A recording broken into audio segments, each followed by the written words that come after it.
Bonjour, aujourd'hui nous allons voir les limites de fonctions. Nous allons tout d'abord voir une limite infinie en l'infini.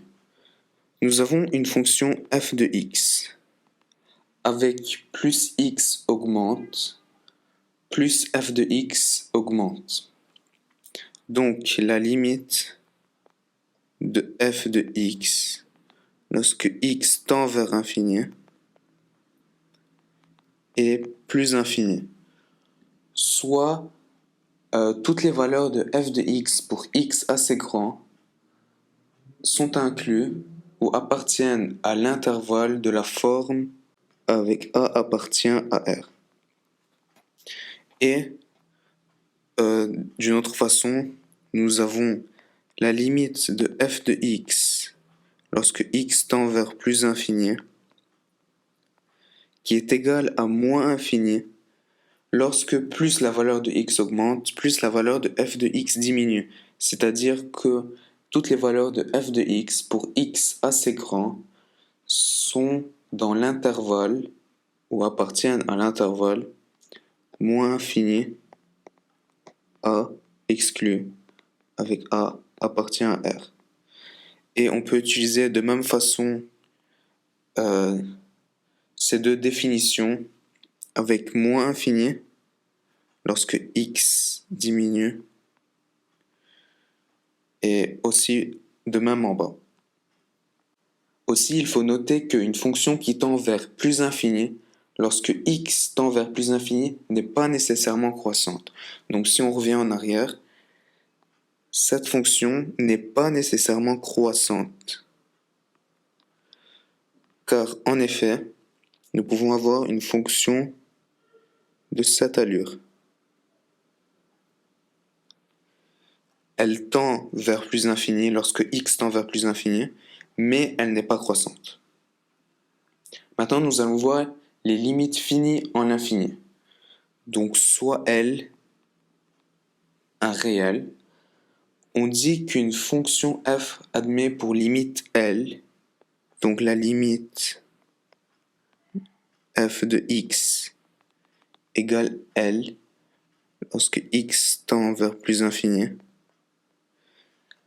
On dit cela si pour toutes les valeurs de f de x, pour x assez grand,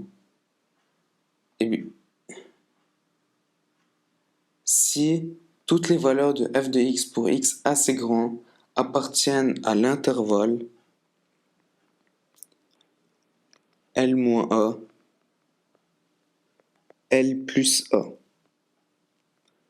Avec A appartient à l'ensemble des réels.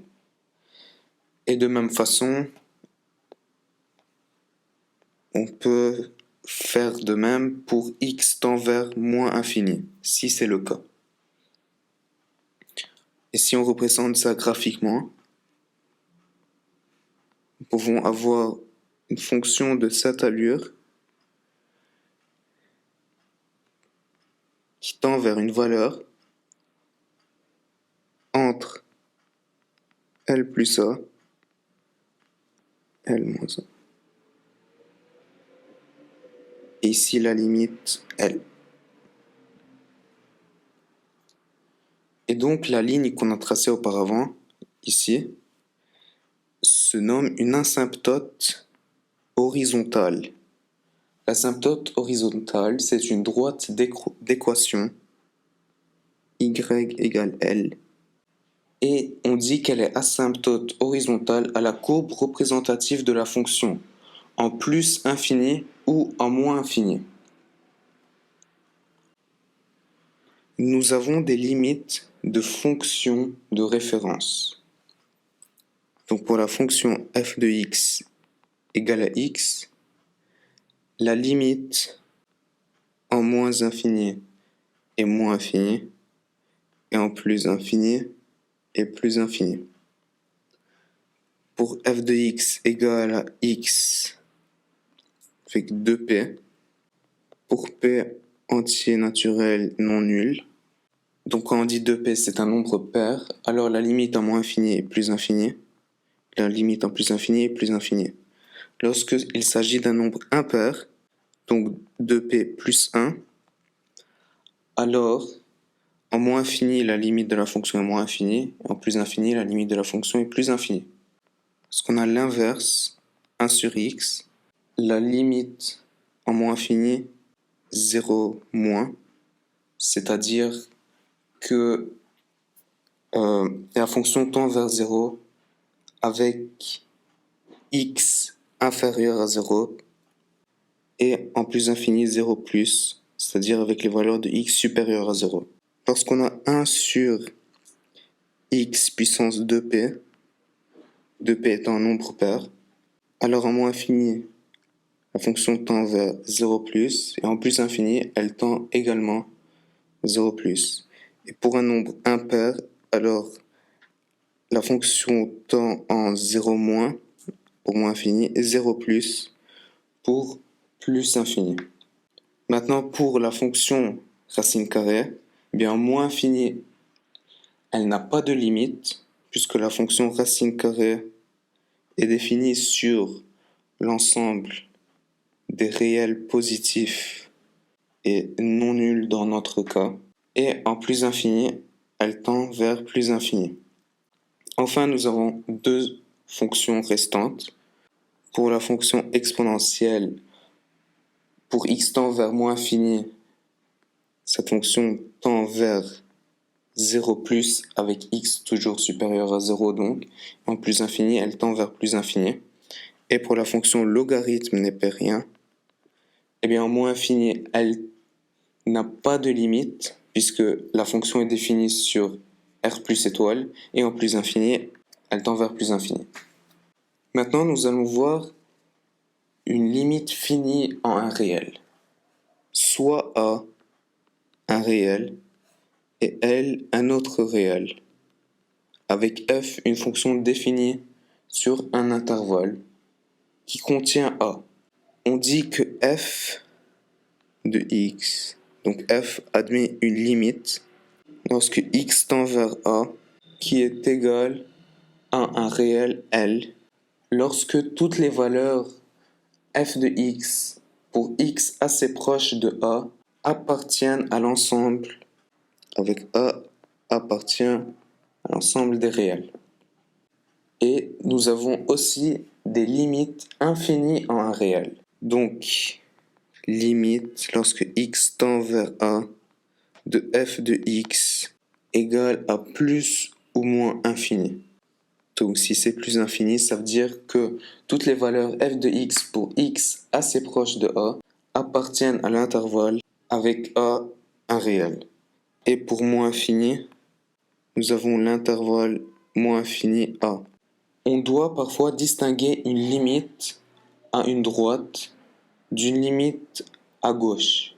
On doit parfois distinguer une limite à droite d'une limite à gauche en A, comme pour la fonction inverse en A0.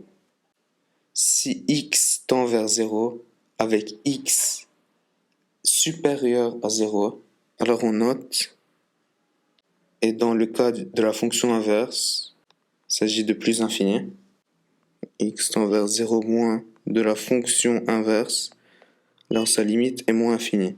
Parce qu'en effet, la fonction inverse, on rappelle, représentée graphiquement comme ceci. Après avoir vu l'asymptote horizontale, nous allons voir l'asymptote verticale. Celle-ci est d'équation x égale à a. Et on dit qu'elle est asymptote verticale à la courbe représentative de la fonction en a. Donc dans ce cas, l'asymptote verticale, c'est l'axe des ordonnées x égale 0. Nous avons aussi des opérations sur les limites qu'on peut utiliser pour faciliter le calcul des limites. Donc, de même que pour les limites des suites, lorsqu'on additionne, multiplie ou divise des limites réelles, donc lorsqu'on a L et L' pour deux fonctions f et g, L plus L' ou L fois L' ou L sur L'. Si on additionne un réel avec une limite infinie, alors la limite de la somme est l'infini. Si on additionne plus infini avec plus infini, alors c'est plus infini, moins infini avec moins infini, c'est moins infini. Mais plus infini avec moins infini, c'est indéfini. Au lieu de repasser toutes les opérations, on va plutôt souligner maintenant les 4 formes indéterminées par abus d'écriture, 4 limites. Donc pour une fonction f, pour une fonction g, lorsque nous avons des limites qui se calculent de cette sorte, nous ne pouvons pas les déterminer. Il est souvent judicieux de chercher à déterminer la limite en réécrivant l'expression de la somme, du quotient ou de la multiplication. Une façon de réécrire l'expression, c'est de factoriser par le terme de plus haut degré. Donc si nous avons x carré sur x, la limite en haut serait plus infini, la limite en bas serait de plus infini. Nous ne pourrions pas déterminer la limite. Alors nous factorisons par x en haut et en bas. Donc x, la limite de x, lorsque x tend vers plus infini, est bien évidemment plus infini. Donc voilà pour la factorisation. Et bien sûr, ceci marche pas seulement pour les quotients, mais aussi pour les multiplications ou les sommes.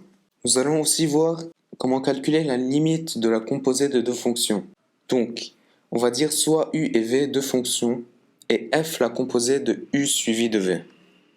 Lorsque x tend vers une inconnue qu'on va nommer alpha, une inconnue qui peut être plus ou moins infinie ou un nombre réel, on va l'appeler ici bêta et ici gamma, alors la limite de la composée, c'est-à-dire v rond u, est égale à gamma. Donc c'est toujours égal à la limite de la fonction extérieure, on va dire, ou de la fonction qui se trouve avant le rond dans l'opération de la composition. Donc v rond u, c'est la limite de v dans ce cas. Enfin, nous allons voir des comparaisons, des propriétés, des théorèmes qui vont nous aider à déterminer une limite aussi. Donc nous avons la propriété de la minoration. Donc si f et g deux fonctions avec pour x assez grand et limite, alors la limite, lorsque x tend vers plus infini de f de x, est aussi plus infini, parce que la fonction g de x pousse la fonction f de x vers le haut. Et aussi, de la même façon, la propriété de la majoration. Nous avons aussi le théorème d'encadrement. Donc si on a cette fois-ci trois fonctions, f, g et h, et L un nombre réel, tel que, alors, la limite de f de x est égale également à L, puisque les deux fonctions poussent la fonction L vers, la fonction f plutôt, vers une limite L. Ce théorème s'étend aussi dans les cas de limite de moins infini et en un point réel, une propriété de croissance comparée avec la fonction exponentielle. En effet, on sait que la limite lorsque x tend vers plus infini de ex sur x égale à plus infini. Ceci est une propriété, donc on peut l'utiliser sans la démontrer. Eh bien, le théorème des croissances comparées stipule que pour tout entier naturel n, on a la limite, lorsque x tend vers plus infini, de e de x sur xn, qui est égale à plus infini. Limite de x tend vers moins infini de ex fois xn, qui est égal à 0. Ce théorème illustre donc le fait qu'en plus infini, la fonction exponentielle croît beaucoup plus vite que les fonctions puissance. On dit donc que la fonction exponentielle impose sa loi sur les fonctions puissance. Et donc nous avons une conséquence de ce théorème, c'est que la limite en plus infini de xn sur e de x, donc de l'inverse, c'est 0. Aussi, de la même façon, on peut comparer la croissance avec la fonction logarithme népérien. C'est-à-dire que la fonction puissance impose sa loi sur la fonction logarithme népérien. Merci d'avoir regardé la vidéo et à bientôt.